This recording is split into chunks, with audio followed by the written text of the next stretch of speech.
আসসালামু আলাইকুম। আপনি কি জানেন এশিয়ার দীর্ঘতম সেতু এখন বাংলাদেশেই তৈরি হচ্ছে?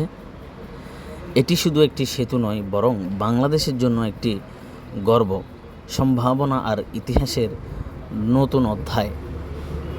চলুন জেনে নিই বিস্তারিত। এবার বাংলাদেশে নির্মিত হতে যাচ্ছে এশিয়ার বৃহত্তম সেতু, যার আয়তন পদ্মা সেতুর চেয়েও বেশি। 10 কিলোমিটার এই সেতুর নির্মাণ ব্যয় ধরা হয়েছে 17,000 কোটি টাকা, যা পদ্মা সেতুর নির্মাণের অর্ধেক।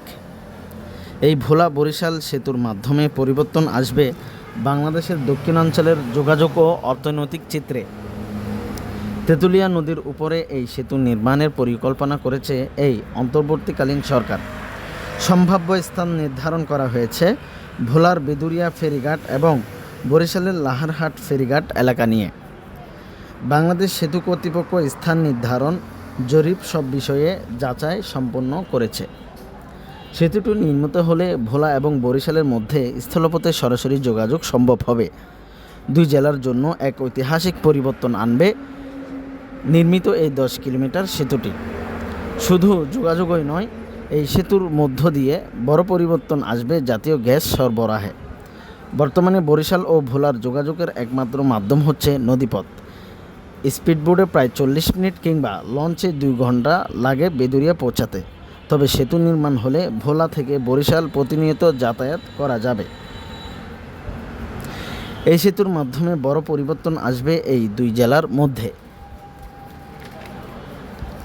এই সেতুর সম্ভাব্যতা জরিপে অংশ নেয় ভারত, যুক্তরাজ্য সহ বাংলাদেশের বিভিন্ন প্রতিষ্ঠান। 2024 সালের জরিপ অনুযায়ী এই সেতু দিয়ে প্রতিদিন গড়ে চলবে প্রায় 7,000 যানবাহন। 2034 সালে সেই সংখ্যা গিয়ে দাঁড়াবে 15,000-এ এবং 2054 সালে গিয়ে দাঁড়াবে সেই সংখ্যা 57,000-এ।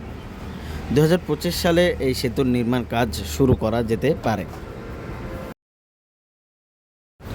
প্রিয় বন্ধুরা, আমার ভিডিওটি কেমন লেগেছে অবশ্যই জানাবেন। লাইক, কমেন্ট এবং সাবস্ক্রাইব করতে ভুলবেন না। আসলে দিন শেষে যখন দেশের এ প্রান্ত থেকে ওই প্রান্তে কোনো কাজ উন্নত হবে, সেটি আমাদের দেশের সকলের জন্য কল্যাণ বয়ে আনবে। ধন্যবাদ।